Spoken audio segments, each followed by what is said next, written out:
தொடர்ந்து தலைப்புச் செய்திகளை பார்க்கலாம்.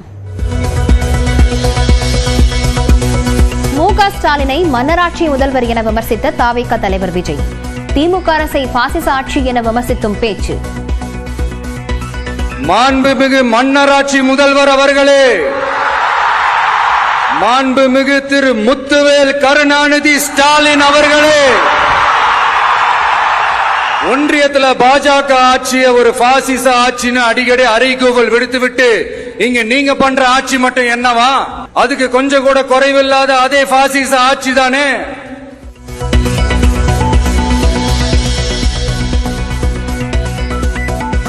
ஏஞ்சி தமிழர்கள் என்றால் அலர்ஜி என பிரதமர் மோடிக்கு விஜய் கேள்வி. தமிழ்நாடு பல பேருக்கு தண்ணி காட்டியது என்றும் எச்சரிக்கை. ஒரே நாடு ஒரே தேர்தல் நீங்க ஸ்டார்ட் பண்ணப்பவே புரிஞ்சிருச்சு பிரதமர் சார். தமிழ்நாட்டை கொஞ்சம் கேர்ஃபுல்லா ஹேண்டில் பண்ணுங்க சார். ஏன்னா தமிழ்நாடு பல பேருக்கு தண்ணி காட்டின ஸ்டேட் சார், பல பேருக்கு தண்ணி காட்டின ஸ்டேட் சார். பார்த்து செய்யுங்க சார், மறந்துடாதீங்க சார். சட்டமன்ற தேர்தலில் டிவிகே மற்றும் டிஎம்கே இடையேதான் போட்டி. தமிழக வெற்றிக் கழகத்தின் பொதுக்குழு கூட்டத்தில் பேசிய விஜய் உறுதி. ரெண்டு பேருக்கு நடுவுல தான் போட்டியே. ஒன்னு டிவிகே, இன்னொன்னு டிஎம்கே.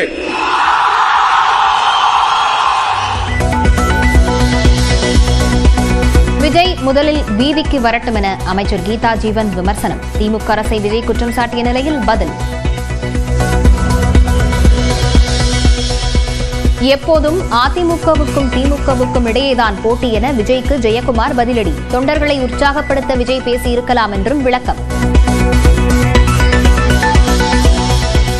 பொதுக்குழு உரையில் ஆங்கில கவிஞரின் பெயரை தவறாக கூறிய விஜய், ஆல்ஃபிரட் டெனிசன் என்பதற்கு பதிலாக வில்லியம் பிளேக் என கூறினார்.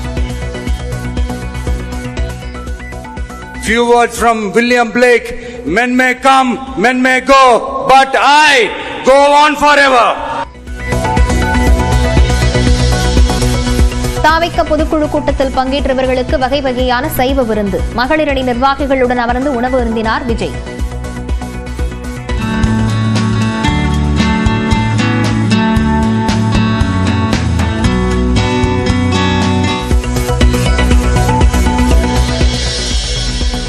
மருதமலை முருகன் கோயில் குடமுழுக்கின் போது தமிழிலும் வேள்விகள் நடத்தப்படும். சென்னை உயர்நீதிமன்றத்தில் இந்து சமய அறநிலையத்துறை உறுதி. ராணிப்பேட்டை மாவட்டம் நெமிலி அருகே பிளாஸ்டிக் பொருட்களை மறுசுழற்சி செய்ய தரம் பிரிக்கும் குடோனில் பயங்கர தீ. வெண்ணெய் முட்டும் அளவுக்கு எழுந்த கரும்புகை.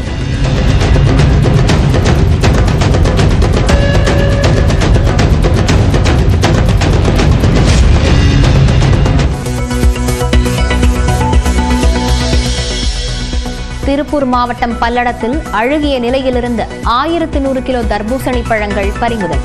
உணவு பாதுகாப்புத்துறை அதிகாரிகள் நடவடிக்கை. கோவை சித்தாப்புதூரில் திடீரென தீப்பற்றி எரிந்த ஆம்னி கார்.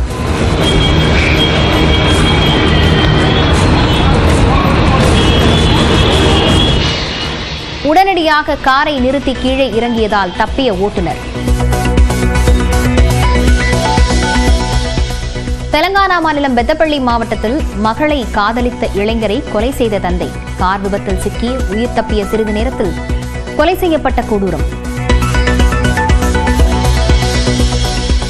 இன்று இரவு நடைபெறும் ஐபிஎல் போட்டியில் சிஎஸ்கே ஆர்சிபி அணிகள் மோதல். சேப்பாக்கம் மைதானத்தில் ஆர்சிபிக்கு எதிராக 17 ஆண்டுகளாக நீடிக்கும் வெற்றி பயணத்தை சிஎஸ்கே தொடருமா என எதிர்பார்ப்பு.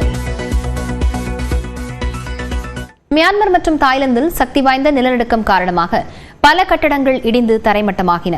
மியான்மர் மற்றும் தாய்லாந்தில் இன்று காலையில் அடுத்தடுத்து நிலநடுக்கம் ஏற்பட்டது. முதலில் மியான்மரின் மான்லே அருகில் ரிக்டர் அளவுகோலில் 7.7 என்ற அளவில் நிலநடுக்கம் பதிவானது. பின்னர் 6.4 என்ற அளவில் மீண்டும் நில அதிர்வு ஏற்பட்டது. பூமிக்கு அடியில் சுமார் 10 கிலோமீட்டர் ஆழத்தில் மையம் கொண்டிருந்த இந்த நிலநடுக்கம் மான்லே விமான நிலையத்தில் கூடியிருந்த பயணிகள் அச்சத்தில் உறைந்தனர்.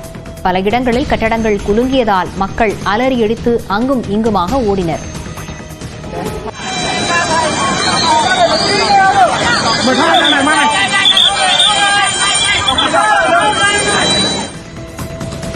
மான்லே மட்டுமின்றி டாங்கோ பகுதியிலும் நிலநடுக்கத்தின் பாதிப்பு அதிக அளவில் இருந்தது. பல இடங்களில் கட்டடங்கள் இடிந்து விழுந்தன. மியான்மரில் இடிபாடுகளில் சிக்கி இதுவரை 25க்கும் அதிகமானோர் உயிரிழந்ததாக கூறப்படுகிறது. மீட்பு பணிகள் முடுக்கிவிடப்பட்டிருக்கும் நிலையில் மியான்மரில் அவசர நிலை அறிவிக்கப்பட்டுள்ளது. This is what it looks like with a mall being evacuated. I was in my first மியான்மரையொட்டியுள்ள தாய்லாந்து, மலேசியா மற்றும் இந்தியாவின் வடகிழக்கு மாநிலங்களிலும் நிலநடுக்கத்தின் தாக்கம் உணரப்பட்டது. தாய்லாந்து தலைநகர் பாங்காக்கில் கட்டுமான பணிகள் நடந்து வந்த அடுக்குமாடி கட்டடம் சீட்டுக்கட்டு போல் சரிந்து விழுந்தது. 43 பேர் அந்த கட்டடத்தில் சிக்கியிருப்பதாக தெரிகிறது.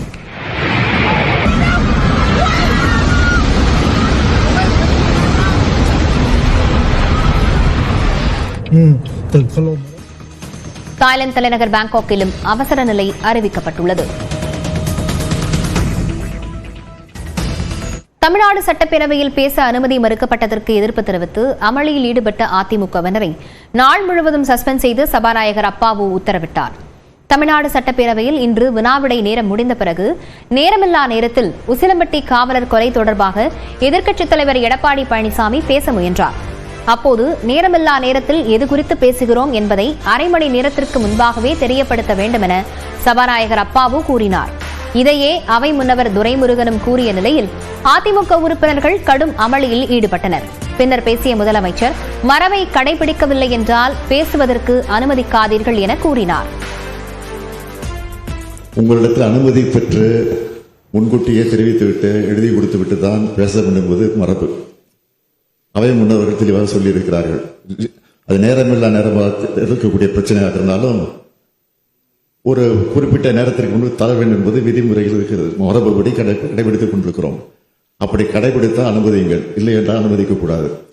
இன்னொன்றே சொல்லுகிறேன், அவர்கள் கேட்கக்கூடிய கேள்விக்கு நாம் பதில் சொல்வதற்கு தயாராக இருக்கிறேன். அதில் எந்த மாற்றம் கிடையாது. நாம் டிவியை பார்த்துவிட்டு தான் தெரிந்து கொண்டேன் என்று சொல்வதற்கு தயாராக இல்லை. நீங்க திருப்பதி பேசுறீங்களா? அதனால் உங்களுடைய இதனைத் தொடர்ந்து அதிமுக எம்எல்ஏக்கள் கடும் அமளியில் ஈடுபட்ட நிலையில் அவர்களை அவையிலிருந்து வெளியேற்ற சபாநாயகர் உத்தரவிட்டார். திட்டமிட்டு குழப்பத்தை ஏற்படுத்த அதிமுகவினர் முயற்சித்ததாக குற்றம் சாட்டிய சபாநாயகர் அப்பாவு நாள் முழுவதும் அதிமுகவினரை சஸ்பெண்ட் செய்து உத்தரவிட்டார். சட்டப்பேரவையில் பேசிய முதலமைச்சர் மு.க.ஸ்டாலின் எதிர்க்கட்சித் தலைவராக இருந்தாலும் அவர் கூட்டணி வைக்க துடித்துக் கொண்டிருக்கும் கட்சியாக இருந்தாலும் ஆக்கப்பூர்வமான அரசியலை முன்னெடுக்க வேண்டும் என கேட்டுக் கொண்டார். அங்கொன்று இங்கொன்றுமாக நடக்கக்கூடிய கொலை, கொள்ளை போன்ற ஒரு சில நிகழ்வுகளை ஊதி பெரிதாக்கி மக்களை வீதியில் வைக்க இரவு பகலாக மக்களின் பாதுகாப்பிற்காக உழைத்துக் கொண்டிருக்கக்கூடிய நம்முடைய தமிழ்நாட்டு காவல்துறைக்கு இழுக்கு ஏற்படுத்த திட்டமிட்டிருக்கிறார்கள். அதற்கு பிரதான எதிர்க்கட்சியும் துணை போகின்ற வகையில் தூபம் ஓடுகிறது.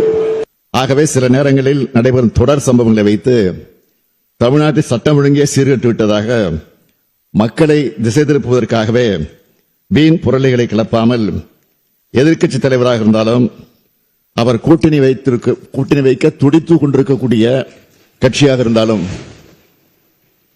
ஆக்கப்பூர்வமான அரசியல் செய்ய முன்வாருங்கள். சட்டப்பேரவையிலிருந்து வெளியே வந்த எதிர்க்கட்சித் தலைவர் எடப்பாடி பழனிசாமி மக்களின் பிரச்சினைகளை பேசுவதற்கு அனுமதி வழங்கவில்லை என குற்றம் சாட்டினார். இன்றைக்கு ஒரு காவலரை அடித்துக் கொண்டிருக்கின்றார்கள். இன்றைக்கு பயிற்சி மருத்துவரை கடத்த முயற்சித்திருக்கின்றார்கள். இது அரசுடைய கவனத்தில் கொண்டு வருவதற்கு தான் நான் அனுமதி கேட்டேன். எங்களை திட்டமிட்டு இன்றைய தினம் வெளியேற்றிருக்கின்றார் மரியாதைக்குரிய சபாநாயகர். எதிர்க்கட்சியை பொறுத்த வரைக்கும், அது பிரதான எதிர்க்கட்சியை பொறுத்த வரைக்கும் இப்படிப்பட்ட மக்களுடைய பிரச்சனையை அரசுடைய கவனத்தில் கொண்டு வந்து நடவடிக்கை எடுக்க வேண்டும் என்பதுதான் எங்களுடைய நிலைப்பாடு. ஆனால் இந்த அரசு மக்களை பற்றி கவலைப்படாத அரசு, குடும்பத்தை பற்றி மட்டும்தான் கவலைப்பட்டுகின்ற அரசு. மக்களை யார் பாதுகாப்பது? அரசாங்கம் தான் பாதுகாக்க வேணும். அதை முறையாக எடுத்துச் சொல்வது எதிர்க்கட்சியுடைய கடமை. அது கூட செய்யக்கூடாது. நீங்க அப்படியே வர வேணும், நாங்க சொல்றதெல்லாம் கேட்க வேணும், நீங்க அப்படியே வெளியே போகணும். இதற்கு எதிர்க்கட்சி அல்ல. அதிமுக ஒருபோதும் இதற்கு அடிமையாகாது. மக்களுடைய பிரச்சனையை பேசுவதுதான் எங்களுடைய தலையாய கடமை.